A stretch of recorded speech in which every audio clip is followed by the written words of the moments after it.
Welcome, geeks and nerds, girls and boys, to a brand new episode of Geek to Me Radio. Tonight, we have creator Mike Roth on to talk about Amazon Prime's new series, Bat Fam, that drops tomorrow. After that, Joey V and I are going to review some movies, Predator, Badlands, Nuremberg, and we'll get into some more movie stuff. All that and more, stand by. We're talking TV, comics and movies, and video games. And if you don't know Star Trek from Star Wars, we'll try to explain.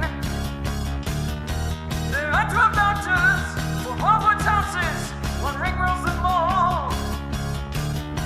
To be the greatest Pokemon master, you must catch them all. You must catch them all.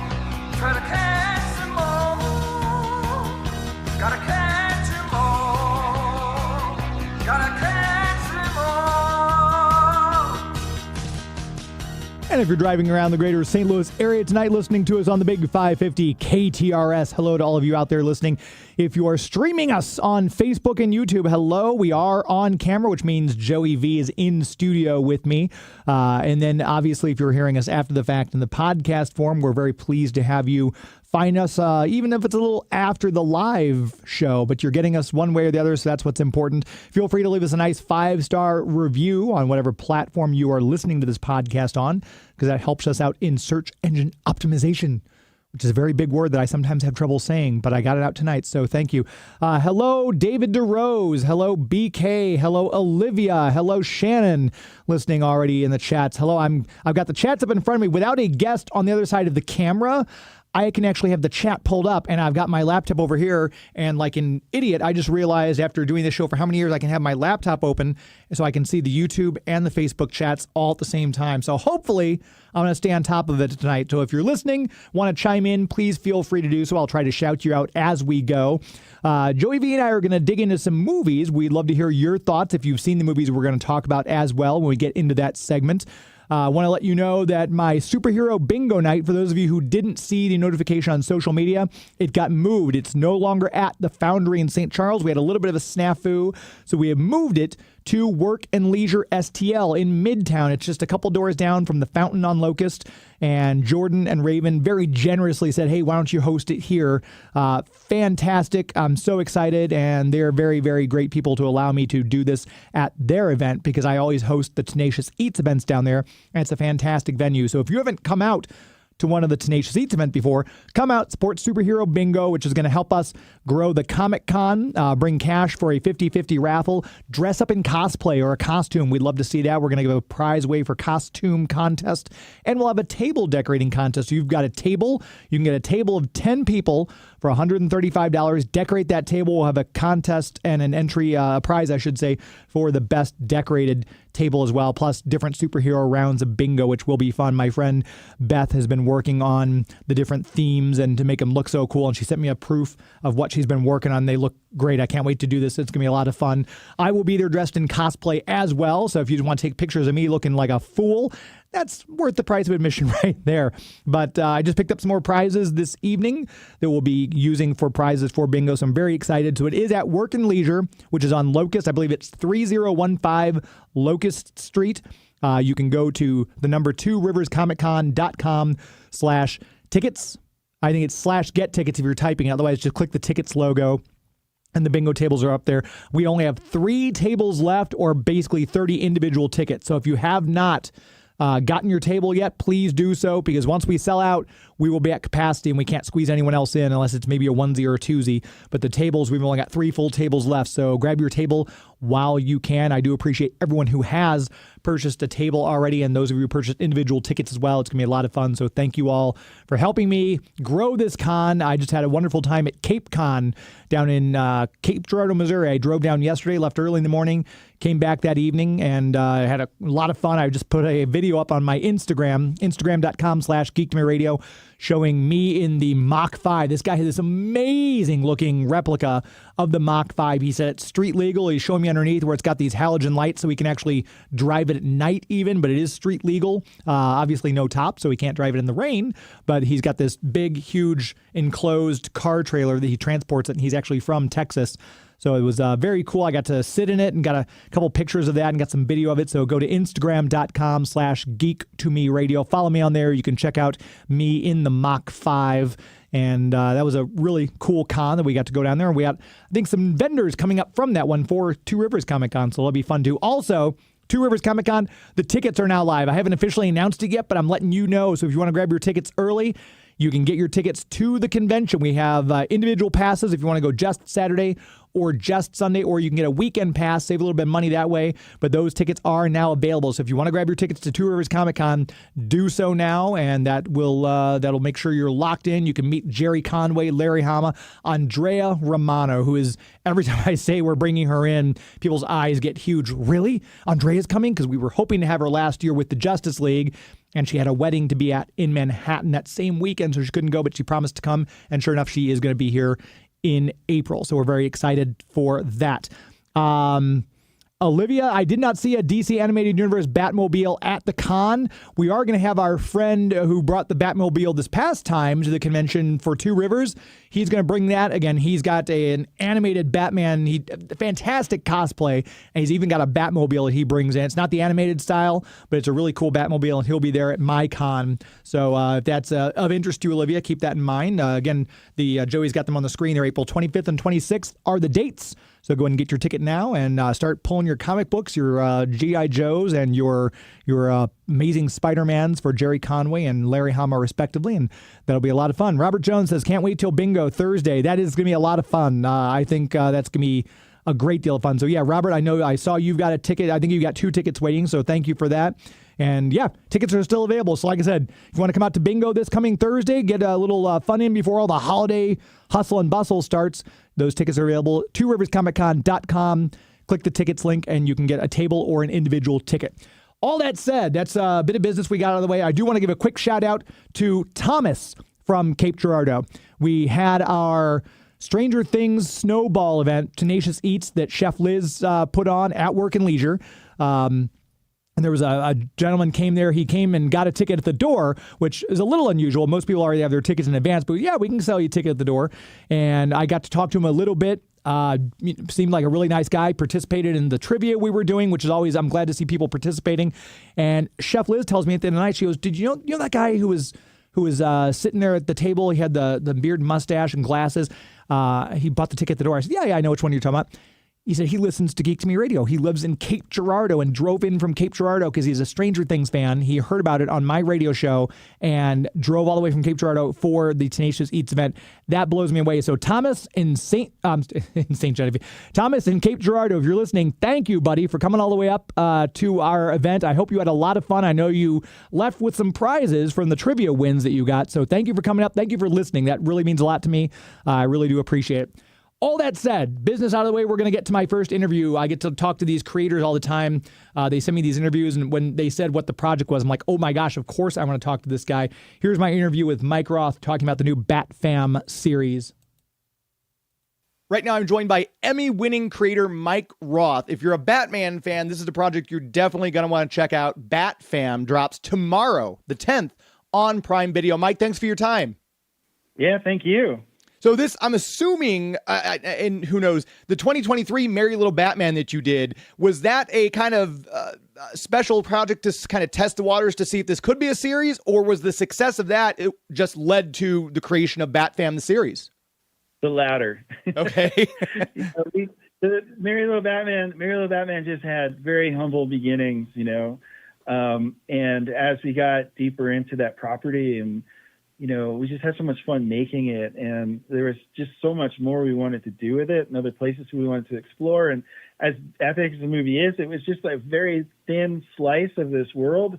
And there was a very strong desire from, I think, the artists, the executives, Amazon, everybody, just to dig in deeper and see what else we can do. I mean, the design alone merits bringing more characters into the cast because the design's so fun to look at. Yeah, exactly. And you've got experience with artists with the storyboard stuff you've worked on in Camp Lazlo and SpongeBob, writing like on the regular show that you did 169 episodes of, Phineas and Ferb, and all these great animated projects. And I take it just kind of marrying all that together in this. Were you a Batman fan before taking on this project, or was this kind of something like, yeah, that seems like fun, and you kind of got into it from there? Is there anyone who isn't a Batman fan? I question people who aren't, but yeah.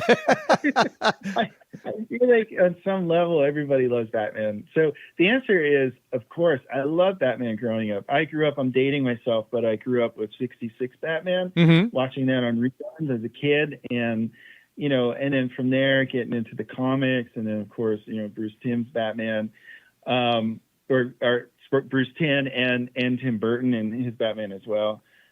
So I've always been a huge fan of the property. And honestly, like if I went back and I talked to my 10-year-old self and I was like, hey, guess what? You're going to make a Batman property when you're older. I'd be like, what? And I mean, we could do a whole entire show on just the history of Batman, but the 66 Batman was kind of the last time that he was given, I don't know if permission's the right word, permission to be silly, because we've got obviously the darker adaptations, even the animated series that Bruce Timm and Paul Dini worked on and people like that. But it seems like once Harley Quinn hit, that kind of said, okay, this is a property that we can still get some fun from, for lack of a better word, just fun. And that's, I think, what we see with Merry Little Batman and Bat Fam. You don't have to be like, well, I don't know if I want the kids to watch this, because this is a great family show, as the title implies.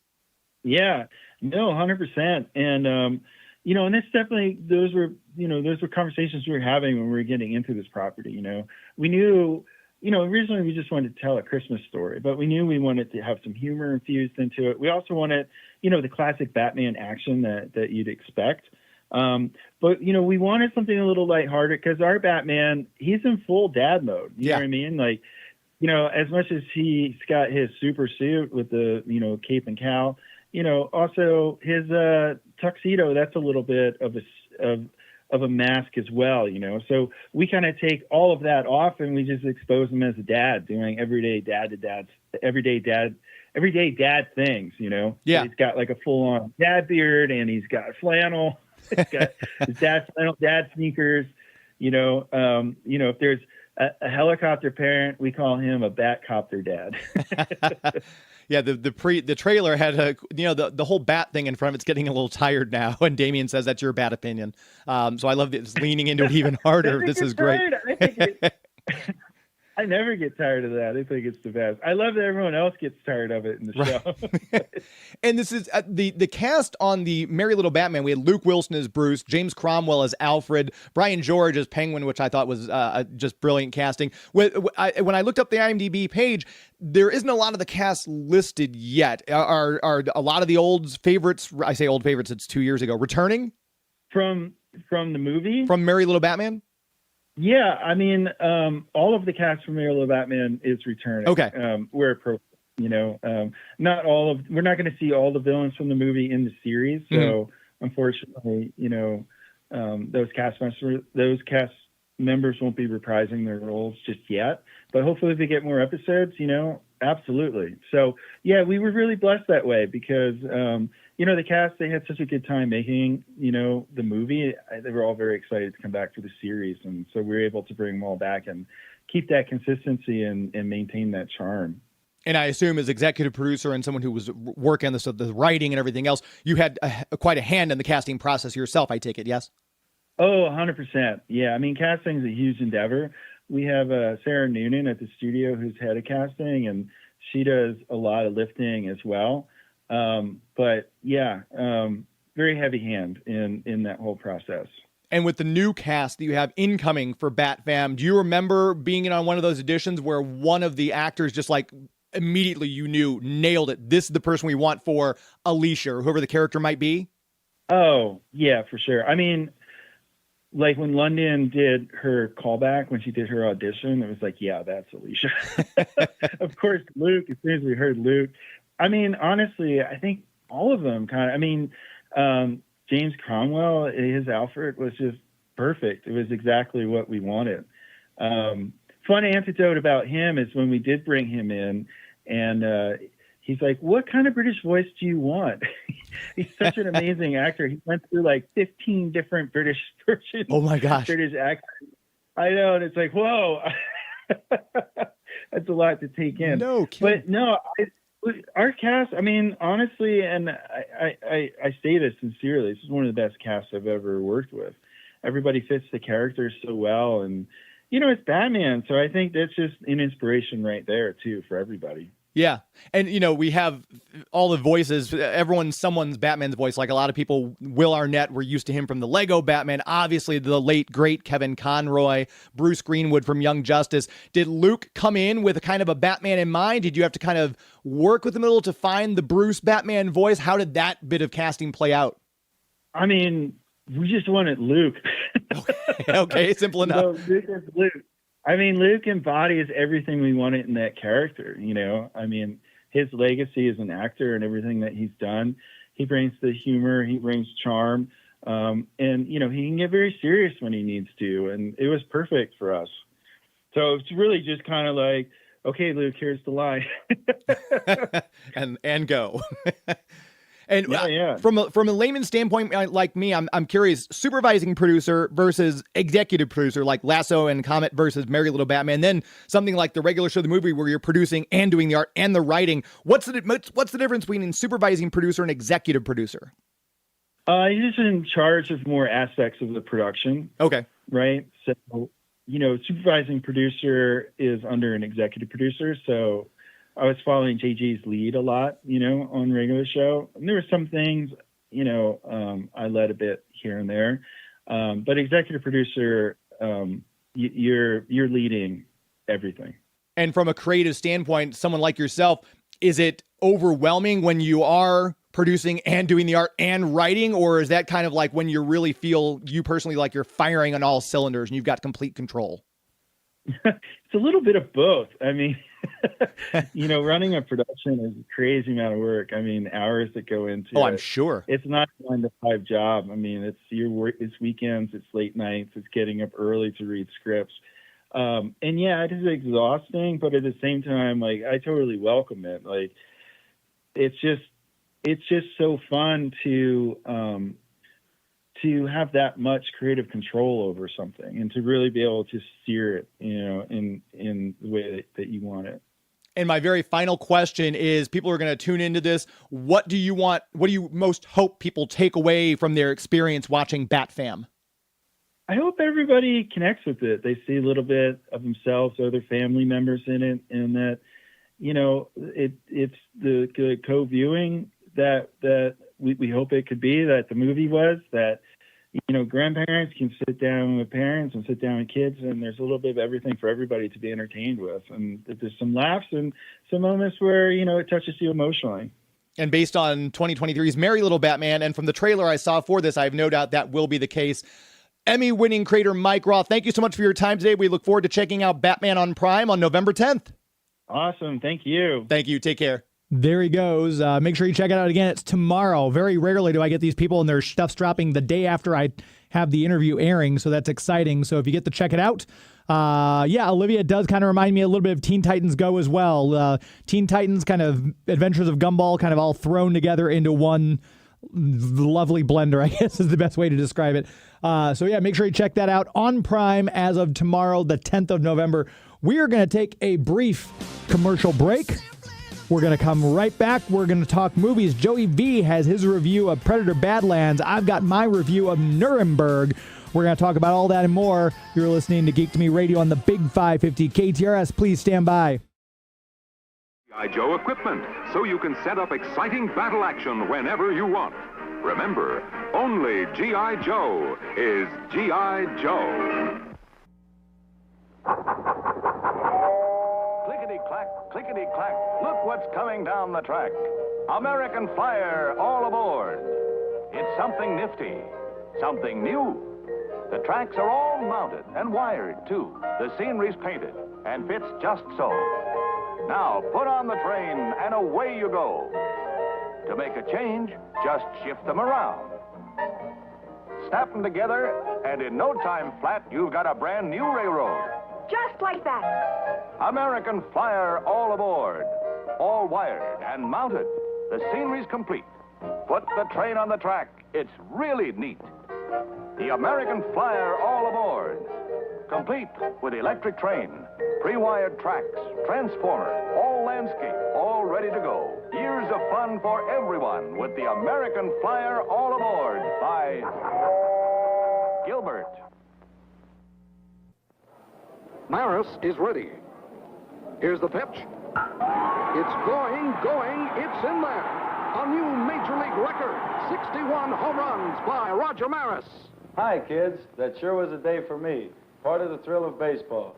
The kind of real excitement I've put into my great new game by Pressman, Action Baseball. The score is 2.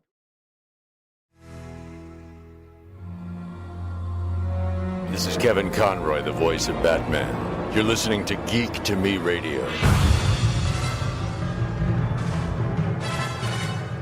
Welcome back to the show. Geek to Me Radio, heard here every Sunday night on the Big 550 KTRS. Thank you very much for listening. Want to make sure we tell you about our official comic book sponsor, Bugs Comics and Games. November 21st, 22nd, and 23rd. Mark those dates in your calendar because Larry is having a giant 50% off everything sale. I say everything except supplies and new comics, but everything else. He's got overstock comics that are just going to be 50 cents each. So maybe at the time when the certain comic came out, you're like, budget's a little tight this week. I'm going to grit that one later. That might now be sitting in your 50-cent bin for you to pick up. So you might want to make sure you get out there to Bryan Road in O'Fallon, Missouri, easily accessible from either Highway 70 or from Highway 364 on Bryan Road. Head on out there, and that's where I go every Wednesday for my new comic books. You can catch me out there usually Wednesday or Thursday. The great thing is, do a pull and hold list, because if you know you're getting Amazing Spider-Man, or you know you're getting Void Rivals from the new Skybound Energon series that Image is doing, whatever that might be, put it on a pull and hold list. That way, if you go into the store and some of these comic books like the Mark Spears Monsters, those are going quick still. I think their issue 8's about to come out. Those are going off the shelves quick. If you do a pull and hold, you don't have to worry about getting there first thing Wednesday to get it before everyone else grabs all the comic books. It's put aside for you in a nice little shelf, and you get there and say, hey, I'm wanting my comic books from New Comic Book Day. Here's my last name. Larry will pull it out for you. It'll be in a little bag, or it'll be in one of those little cubbies, and you don't have to worry about missing out. So if you can't get there till Thursday, Friday, even Saturday, your Wednesday comics are sitting there waiting for you. You don't have to worry about missing out on anything. And while you're there, join the Avengers Club. That way you start saving money on your weekly comics, so you don't have to worry about, oh gosh, which of these comics am I going to put back this week because I want to make sure I've got enough money left over for this. Don't worry about it. Don't sweat that. Join the Avengers Club. You start saving money on your new comics as well as your back issues and other things you're going to want to purchase there. Check them out on Instagram, Bugs Comics and AND Games. Also on Facebook, Bugs Comics and Games there. Give the Facebook page a like. Subscribe and follow him on Instagram. That way you can keep up with all the stuff he's got going on. And if you're out of town, if you're listening from out of the greater St. Louis, St. Charles area, your comic book store may have closed, you see something he posts on Instagram, you can say, hey, I'd like to get that comic. He'll send you a PayPal invoice, you pay it, and he ships it right to you. And it's like having your own local comic book store online. So check him out, Bugs Comics and Games. Just ran into him today at the Toy Man, and he had a bunch of stuff, a lot of cool stuff, and I'm going through it, and I think it's new stuff that I hadn't seen yet, so I got to get back in the store soon. Bugs Comics and Games, very proud to have them as the official comic book sponsor here on Geek to Me Radio. Now we switch gears to movies, and we've got Joey V, my executive producer, is in there. He sees movies that I don't see, just happenstance. We don't purposely avoid each other at movies, except you did say I'm not seeing Nuremberg. You did tell me that. Yeah, I love the 1961 Judgment at Nuremberg movie so much. I just recently watched it, and that is a masterpiece. So I thought, how can it be improved? I didn't want to end up comparing the two. Sure. Plus, I knew you were going to see it, and I thought ahead to this day. So I paid my own money to go see Predator Badlands. And we didn't get a screener for that. It was kind of disappointing. Yeah, it was. And I will say I highly recommend you watch Judgment at Nuremberg because they do this amazing movie trick because you have a courtroom where everyone speaks different languages. You have the people who are German, you have the people who are English, and then it gets translated in a very special way. So I can't wait to find out if they recreate that in your movie. But Predator Badlands, I am not bought and paid for. That's what you need to know. I actually get so many gift cards for Christmas and birthdays, but because of these free screenings, I can't use them. Right. So I was very excited that I had a gift card to use. And the big thing that I want to really stress is go in as blind as you can to this. I didn't watch a single trailer. I barely looked at the poster for this, and it was so much more fulfilling, like it always is, really. I know that you and I pretty much have a similar theory that if we just don't watch the trailers, Correct. it'll be a much more rewarding experience. So, not to spoil anything, I'm going to say right now, I gave it a 4.5 out of 5. Really? This is one of the most fun movies that you're going to see in the theater. And when I finished, I actually wished I had seen it in 3D because it is like a theme park ride. Do they have a 3D showing? They do. It is Oh. in 3D. And because of all of the CGI, I think it would work really good because there is a lot of Avatar type stuff that I was feeling. You know, when you see that first Avatar movie in the theater in 3D, I actually cried out of happiness. I thought this is a movie miracle back in 2009, I think, Something that first like that. Avatar Yeah, sounds movie. right, yeah. And I had those same feels. So now that everyone can leave the room if they want, I had no idea that this was actually an alien movie also. Oh, I didn't know that either. You didn't know that? So No. I hope I haven't ruined it. No, but it's that fine. is in the trailer that they posted 3 months ago, and I believe it's in some of the poster stuff too. Okay. You see in the poster what is it? An autoloader? Is that what it's called from Aliens, the second one? I think so, You yeah. see it, one of those autoloaders, those big mecha That Sigourney things. Weaver was in. Yeah. Power loader, I think. Power loader, Yeah. exactly. Thank you. And then the trailer straight up says that Elle Fanning, the robot in this, is a synthetic, and she's Weyland Yutani. And when that came across the screen, my heart grew like the Grinch 3 or 4 times that big because I love that 1979 Alien so much. And I love Aliens too. And Romulus is a lot of fun as well. So when I had no idea and it came in that it was Weyland Yutani, I got so excited. And that just didn't let up. The entire hour and 40 minutes, it was paced perfectly. The action built up in an incredible way. And I highly recommend you see this in the theater. And the 4.5 is for the theater. I would say Okay. if you wait till it comes on Hulu, You might not be as... that would be a 4. But don't waste your time and see it now. And I think it's made $80 million worldwide. Has it really? This is a $100 million production. Well, good. They need it. I know. Predator the studios, Badlands. the theaters need it. Theaters were struggling this past month. It's one of the worst Octobers in 25 years. There was a Michael Jackson movie that was supposed to come out. Yeah. And that got pushed back. And that got pushed back. They had legal issues with trying to portray some of the lawsuits near the end of his life. And then there was also supposed to be Mortal Kombat 2 that was supposed to come that's out. right. I And forgot both about of that one those got completely. pulled, and so theaters are struggling. And I'm just so happy to root for Predator Badlands. Now, Make sure everyone sees it. Let me ask you this. Are you more of a Predator fan or more of an Alien fan? I'm a huge Alien fan. Okay. I hadn't seen Predator in forever. So as soon as I finished Predator Badlands, I watched the 1987 Predator again the next night. And the problem with that one is Arnold's great, and it's got a lot of machismo. The iconic meme of the black hand and the white hand coming together. Yeah. You see that meme everywhere. That's from Predator. You know, get to the chopper. That's Right. from Predator. Get down. But you don't really see the Predator in the 1987 one until the final 20 minutes. They do a lot of invisibility cloak Right. stuff. So you've got Carl Weathers and Arnold just shooting into the woods, hoping they hit something. So the pace on Predator Badlands, I think, is way more elevated than the original Predator. And go on. No, go ahead. So let me tell you the plot of Predator Badlands. You got this scrawny little predator who's about to be killed by his dad for being too weak. So to show that he is a worthy fighter, he heads to the most dangerous planet in their galaxy to hunt down and capture and bring back as a trophy the most dangerous creature in the galaxy. And when the predator lands on this new planet, he comes across an android, a synthetic, that says she'll help him find this creature. And that is the flip side to the 1987 Predator because it's all about the humans. Pretty much all of those, you know, the Danny Glover one, Predator 2, the first one, the Prey with the Native Americans, Yep. those are humans fighting an invisible predator. This flips it because you are actually following the predator in every single scene. And the CGI is incredible because it's done by Weta. Weta out of New Zealand did all the Lord of the Rings movies. So you know that you're in good hands with this movie. Everything looks incredible. I know that they used real suits for the Predator, but they touched up the face. They made the planet more exciting. They had Elle Fanning, who was a backpack basically for a lot of the movie because he's wearing her on the back. And I saw some studio photos, some on-set photos, and she's actually being worn like a backpack on set. She's got tight blue pants so they can erase it with CGI, CGI yeah, later. But they used as much practical effects that they could, but also every scene has a CGI added to it to really elevate it. And because of that, I think the 3D would really pop.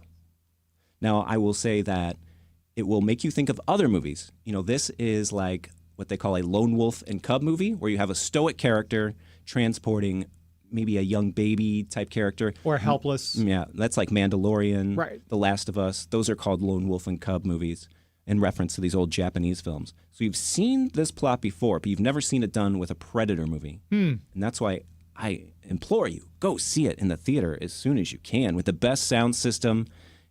It's like when you go to Universal Studios and they have this Spider-Man ride and it's 3D and wind is blowing at you and you're in this car that's moving around and you feel like you're in a Spider-Man movie. I had those same feels. And I was smiling so big, I couldn't wipe the smile off my face.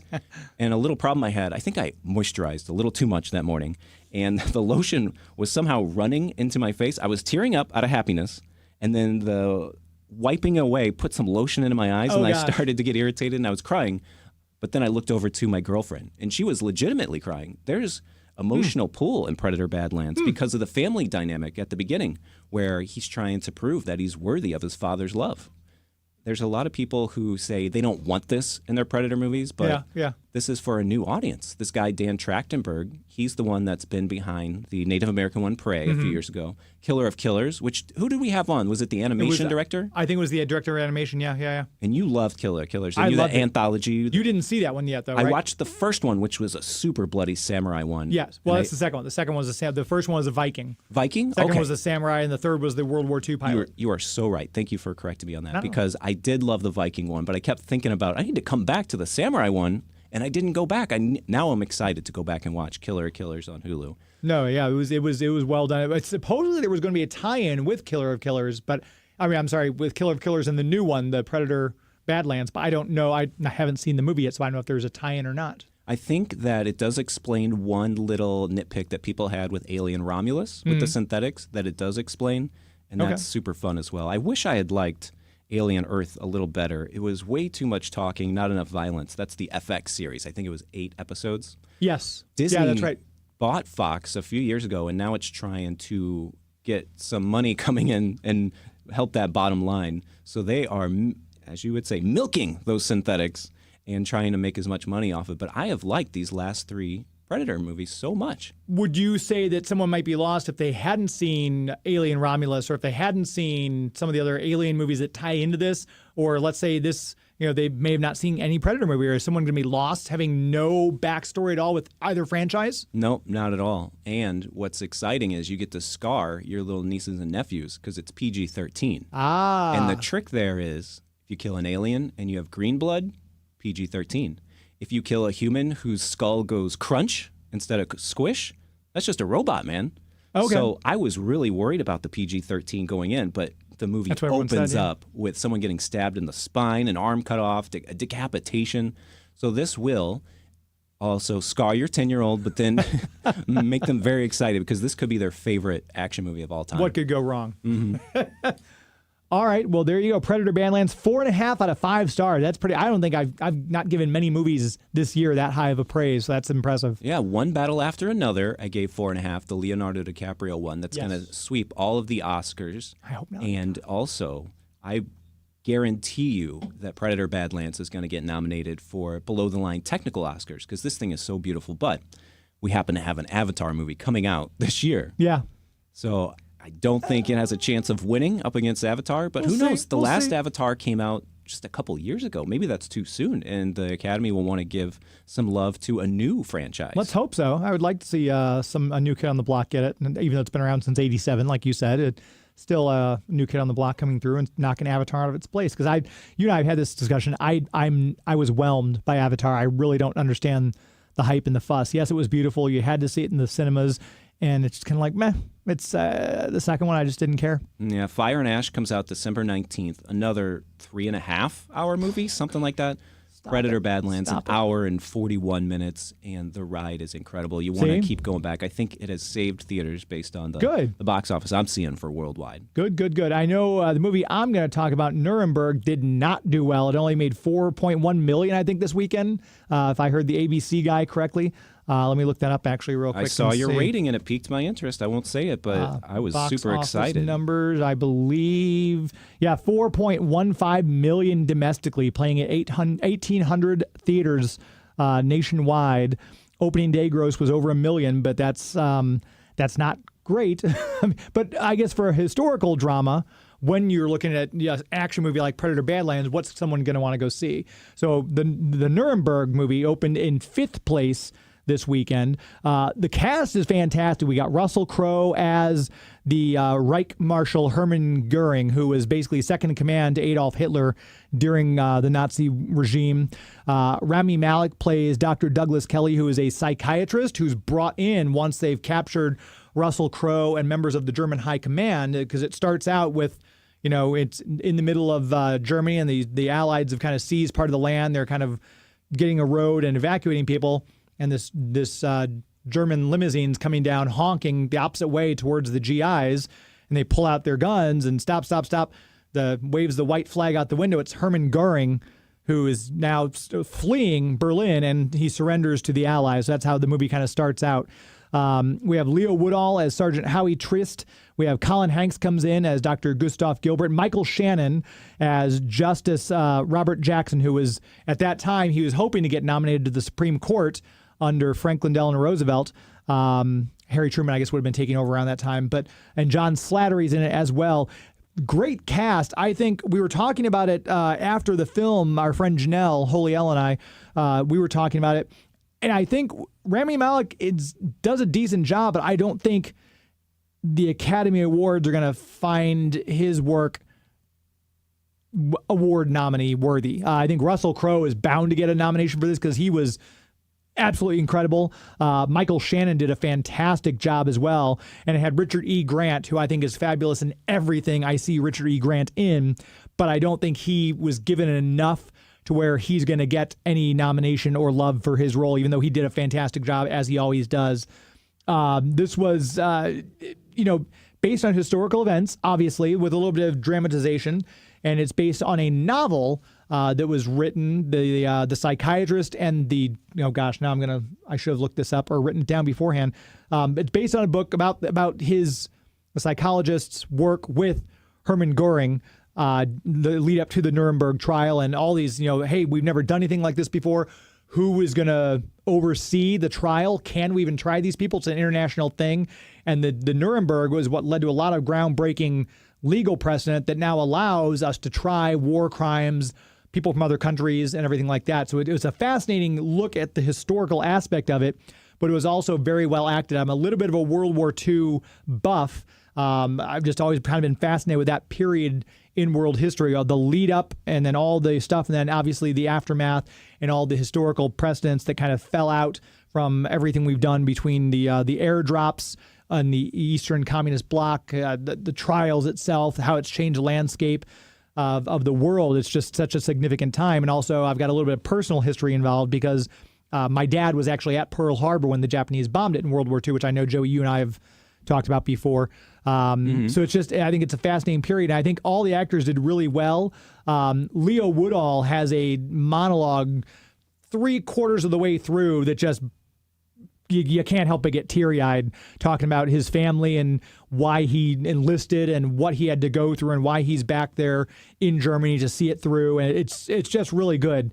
So if you're looking for a historical piece to go see, this is well done. I have not seen the one you were talking about originally.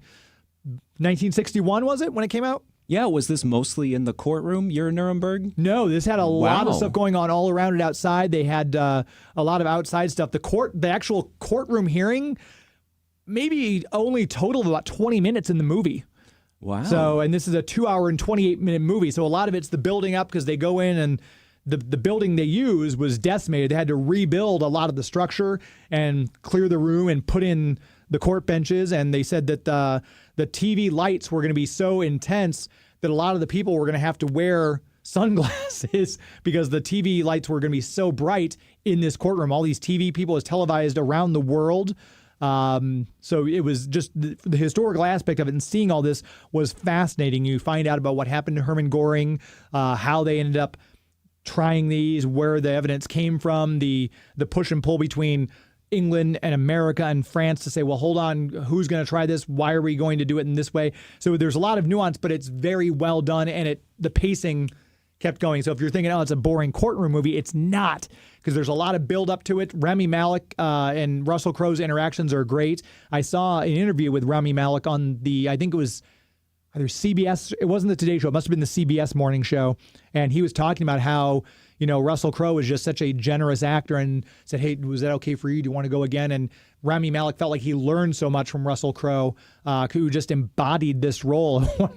The best thing is one of the people I was listening to as they left the theater said, gosh, I kept wondering who this German actor is because the guy's so good. It took about halfway through the movie to realize, holy crap, that's Russell Crowe. He obviously gained weight for the role, kind of like he did with that one when he went from Gladiator. He's been working hard on that. Gaining weight. He the had Pope's a role Exorcist. I think he was a fat Pope or fat Exorcist. There was one a couple years after Gladiator, like 2003, where he gained a bunch of roles. He was playing an informant from The Insider. The Insider. Michael Mann, you. yeah. I remember him talking about then. He was eating his diet was, I have to eat 24 donuts a day, trying to gain weight to play that particular role as an insider. And I think all these people who undergo stuff like that, Jeffrey Wigand. Yeah, I watched Insider a ton of times. Yeah. So it's exactly. He put on some weight, I think, for the role. But it's his accent's perfect. I think the highlight for me, though, we're all sitting in the back row. Our friend Scott from Mostly Superheroes is on one side. Janelle Holiel is on the other side of me. And they never raise the lights. Like, the lights are down the whole time while the credits are rolling. We hear this woman about 3 or 4 rows in front of me as they're showing all the credits. Oh, I didn't know this was based on actual events. Oh, my God. That's what we're going to be forced to repeat if people don't pay attention. We all just looked at each other. I was like, you've got to be kidding me. This is how, because when the woman stood up, she was probably old enough where she was probably at Nuremberg when the trials were going on. So how do you not know that this was happening? And so that kind of made me very sad. So Scott and Janelle and I were always joking on the way out the door. Did you know the Germans fought the Americans in a war? That's amazing. But that was the little cherry on top of our viewing, was that lovely commentary by whoever that delightful woman was at the end of it. But I think I rated this one 4 out of 5. I saw that. I was very excited after I saw that on Letterboxd. Yeah. So I'm not sure if anything I've said is enticing you to see it now that you know it's not just strictly courtroom and all the trials and hearings, because that's a very small percentage of it. Like the last fifth of the movie is them examining, they show actual video of the concentration camps being liberated, and it's brutal. Like you could hear a pin drop in the theater while they're showing all this archival footage. It's just heartbreaking, especially in today's climate, to think that, gosh, this is in our lifetime still. This is stuff that happened in the recent history. It's only 80 years ago that man could do that to man. And that's one of the things that they were trying to push is, can we show that, because people were saying, well, the Nazis, what is it about them that's evil? And Rami Malek's character, Dr. Douglas Kelly, it shows him afterwards going on radio shows, after the trial's over, saying, you don't understand, these people are just like us. This can take place anywhere. And because there was that huge wave of American patriotism coming right out of the war, they usher him out of the radio studio and say, hey, if you want to sell your book, man, you need to stop dissing our country, because they didn't want to hear it. But here we are, as I say, 80 years later, and it's eye-opening to say the least. I recommend this. I think it's a good one to go see if you're wanting to take some time during the week and maybe you want to go check out a movie. I'd recommend this one. It's not going to be the thrilling roller coaster ride that Predator Badlands was, I think, but it's definitely a worthy movie that should be seen. So I think more people get out and see it. Take kids to see it, for crying out loud, because they might not know that Nuremberg was based on actual events, like my dear friend who was sitting 3 rows in front of me. So education's important. Take some people out and see this movie. It's really well done. I want to make one final push for the 1961 judgment at Nuremberg. Yeah. It's 3 hours and 10 minutes, but I watched it in chunks when I was on vacation, and it's all in a courtroom. But one of the greatest things about how I watched it, it's on Canopy, it's on Tubi. I had headphones on while I was watching it. And they do this thing where as they go around the courtroom, it pans left to right in your headphones. And I felt like I was inside of a 3D movie or something. So I really loved how they edited the audio. And this stars Spencer Tracy and Burt Lancaster. And there's blind spots in my movie loving that I just haven't really seen a lot of their movies. And now I'm obsessed with these guys. And Stanley Kramer directed Judgment at Nuremberg. He also did Inherit the Wind. That was the one about the Snopes trial with the monkeys. And those are both just long courtroom dramas. But especially with Judgment at Nuremberg, the whole thing they're trying to prove is, were you just following orders? Is that actually a good enough excuse? I don't think so. Yeah, in this one, they didn't push that aspect of they were trying to say, because Hermann Göring said, when he saw the archival footage, I didn't know anything about this. That was not my purview. I was doing something. This was Goebbels. They're like, hold on a minute. So you're second in command. You knew nothing about it. And so they're trying to get him to admit that, he is in charge and he did have authorization to know something about this, because they wanted to make sure he didn't get off with just saying, yep, sorry, I had no idea this was going on. Nothing I can do. I can't be held accountable for this. And that was kind of where they were pushing for that. But yeah, I'm going to go back and watch the one you're talking about now. I'll have to see if I have nothing going for 3 hours, but that'll be hard to do. But to the chats here, hello, John Poe. Hello to you. Hello, we've got Mark Childs in the chat. Hello, Mark. Shannon says history is very important. I agree. David DeRose, it's almost like movie ratings are arbitrary. Yeah, kind of, sort of. It makes you wonder. David, I know you also said something about Colin Hanks never gets enough love. He was in the movie. That's about all I can say. He didn't. He was in the movie. It's not that he didn't have a lot to do, to be fair, but he was scenery in the movie. It wasn't really he served no real purpose in the movie at all. So I'm always just kind of neither over nor under, just whelmed by Colin Hanks, to your point. His John Candy documentary just came out as well. Oh, really? Yeah. I will have to check that. I do like John Candy. Mm-hmm. Shannon, learning history is important. That's a shame. I agree. I've got a text from the text line from the 314 area code. I saw Predator Badlands in IMAX today, and there's still reasons to go to the theater. I agree. Yeah, Joe T. Sturdy. The T is for trivia. Thank you, Joe. I appreciate that comment on the KTR. See, look at me. I'm trying to stay on top. I got Facebook open on my laptop here. I'm trying to watch the chats here, and I missed the KTRS text lines at 84126. What am I doing? But I thank you, everyone, for the chats. We do appreciate that. Gosh, we're going to take another quick commercial break so we can come back and talk some more here. Let me knock this one out real quick. If you keep the text in the chats coming, we're going to get to more of that as we come back here and wrap this up. You're listening to Geek to Me Radio on the Big 550 KTRS. Please stand by.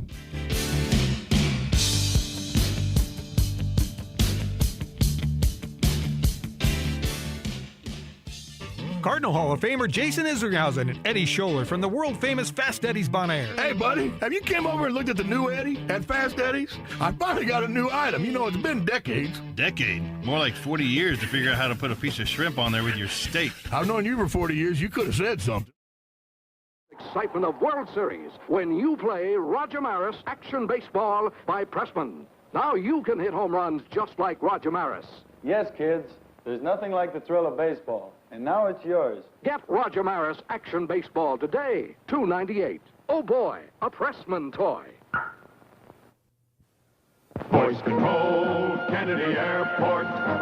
The tower speaks and tells you what to do. TWA Flight 7, clear to land.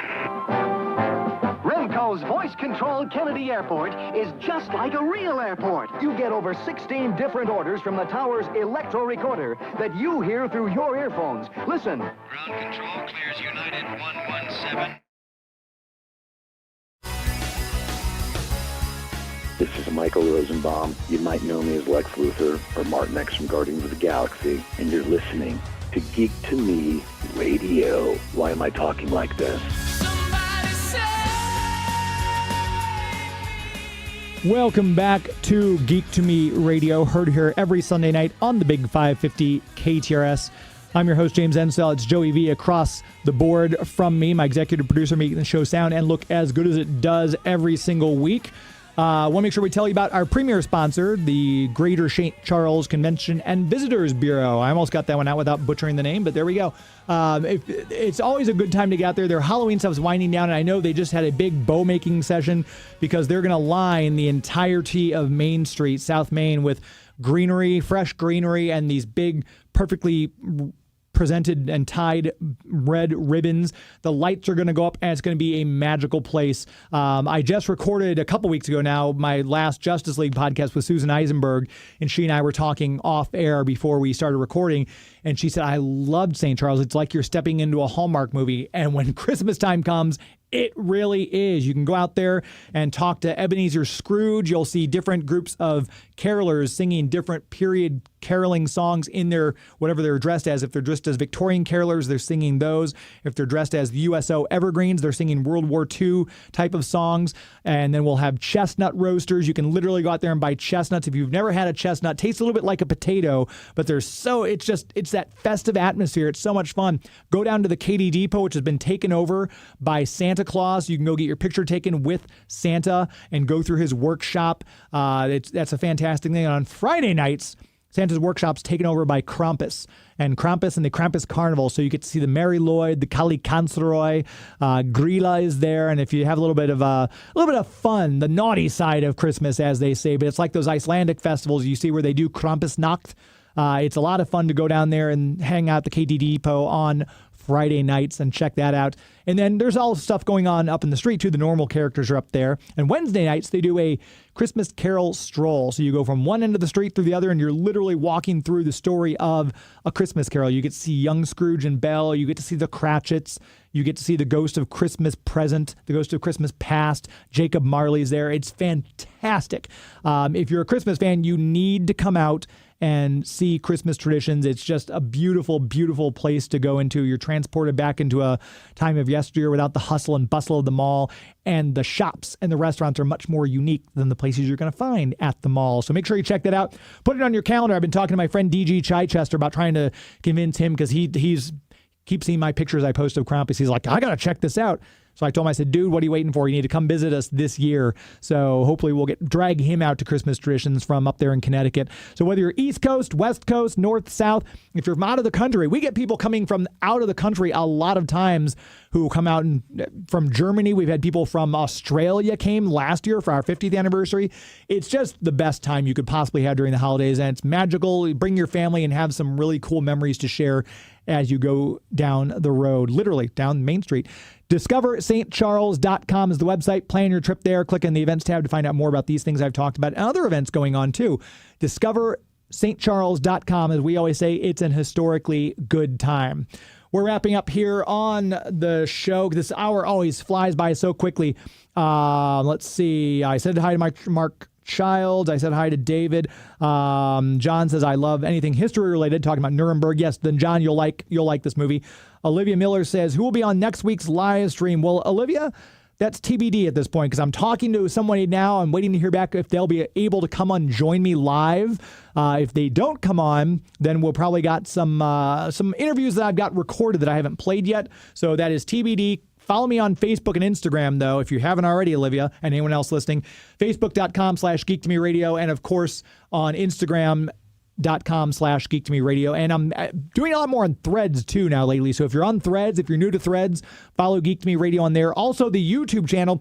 We're closing in on 10,000 YouTube subscribers. So if you have not yet taken the time to go to YouTube and hit that subscribe button, please do so. I'd love to get to 10,000 subscribers before the end of the year. It looks like we're going to make it because I think we're about 150 give or take, coming up on that. So hopefully we'll get to that 10,000 subscriber mark maybe by the end of November with your help. So go check it out. We appreciate that. And of course, as I said earlier, tickets are on sale for Two Rivers Comic Con. If you want to come hang out with Jerry Conway, Andrea Romano, our friend Rick Burchett, who did that lovely poster art of Storm Shadow, Batman, and Punisher. Rick Burchett's going to be there. He's joining us for the bingo night too. I just found out he's going to call our Blackhawks round, which will be a lot of fun. The DC Comics Blackhawks, not the Chicago Blackhawks for the hockey people listening. Sorry.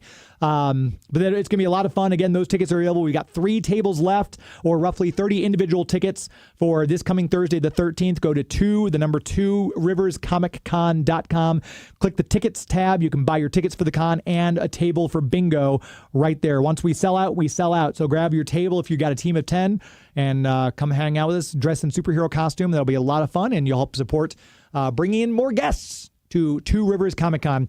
Joey V, we talked movies that we saw. You and I are seeing Running Man tomorrow at the Alamo Drafthouse. Are you excited for Running Man? I'm excited to get to the chopper. Of course, we know. Those are both Predator and Running Man, Arnold Schwarzenegger movies. Yes. And I think there's a lot that can be improved on the original Running Man. So I'm looking forward to this.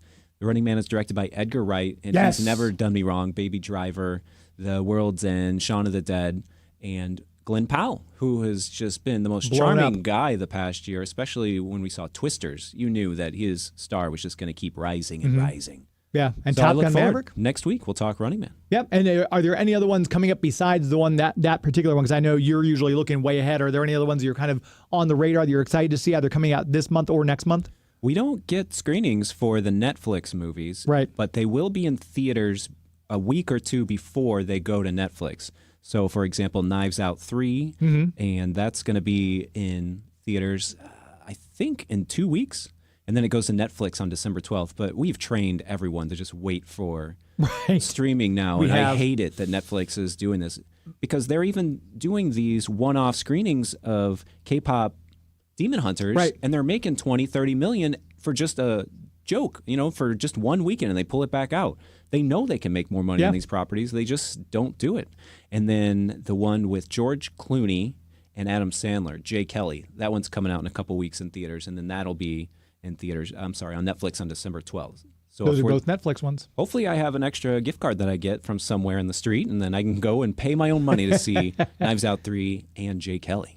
David DeRose says, I really hope Wake Up Dead Man comes to St. Louis. I'm not sure if it is or not. But, Alamo Drafthouse is really good at getting those Netflix movies. They have been. They said that's where they showed Frankenstein last week before. Yeah. But that's through Netflix. So again, I gotta try to reach out to them because I know Janelle, our friend, I've mentioned her. She's probably gonna show up at any minute because I've mentioned her 3 times now. At Holy L, she does great movie reviews. She's a friend of the show. If you check her out on Twitter and Instagram at Holy_LELLE. But yeah, she was telling me, she's like, you got to try to sign up for these Netflix things because they're doing a lot more of those screeners, it seems like, directly through Netflix, though. I don't want to see it on my laptop, though. If that's part of it, I refuse to. No, I think because they had that one, Frankenstein, like you said, at the Alamo Drafthouse. So I think they're doing some of those out and about occasionally. So maybe I will reach out. And then Marty Supreme, that's a Timothy Chalamet movie that comes out on Christmas. Hard pass. He plays a ping pong player. It's 2.5 hours long, but hopefully this is the better of the Safdie brothers movies. The other Safdie, Ben, he made Smashing Machine, which is a huge flop with The Rock. So we've got Josh Safdie doing this one with Chalamet, probably the biggest movie star in the world right now. They're just not making new movie stars, and it's annoying. Well, I could go on because I was just having a conversation. I think 2025, Timothy Chalamet is 1995, Leonardo DiCaprio. He's in a bunch of stuff that I don't understand why, and it's very mid, both the product he's putting out and his acting. I don't see the appeal. And nor did I in 1995 when Leonardo DiCaprio's star was way at its apex. I just don't get it. I don't get the appeal. That's just me, though. And it was a pretty bad weekend for anything that wasn't Predator. Right. Because there was also Sydney Sweeney's movie where she's a boxer, Christy. Yeah. And then Katniss and Batman had a movie that no one wanted to see, Die My Love. I hear Die My Love is actually very testing on your nerves, and people are walking out and they hate it, and it's getting a D+ cinema score. Ooh. But I'd still check it just because you got to check out Jennifer Lawrence and Robert Pattinson. Yeah. No, I mean, they both. I think Robert Pattinson. He's. I don't understand why his star isn't more prominent because I think the stuff I've seen him in, he's been making such interesting choices post Twilight. Why is he not above a Timothy Chalamet who's getting box office like gold handed to him and just turning in very whelming performances? Just kind of, he was there. You can get him at the con, right? Two Rivers, Robert Pattinson. He's not up to anything. We'll bring him in. That'd be great. We got Batman at the con. That'll be great. But yeah, so that's going to do it for us. Thank you all for listening tonight. I greatly appreciate it. Thank you for all your comments and chats. I love to see all that activity. One more text on the text line from Ed. Ed saw Nuremberg at the Esquire last night. Oh, good. Hey, Ed, what's up? Ed, if you liked it, let us know. We'd love to.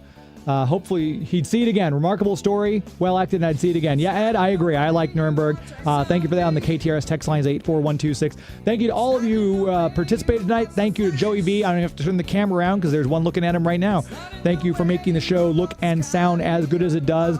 Again, the tickets are on sale now for Two Rivers Comic-Con. It'll be officially announced tomorrow that we have them. And we've got just a few tables left for our superhero bingo, which we're using to raise money to bring in a special guest for the Comic-Con. So if you have a group of 10, tworiverscomiccon.com, click the tickets button and grab your tickets for bingo. 3 tables left or 30 tickets individually. We'll see you at the con. Until next week, my friends. This is Geek to Me Radio. Thank you, Gotham City. Good night.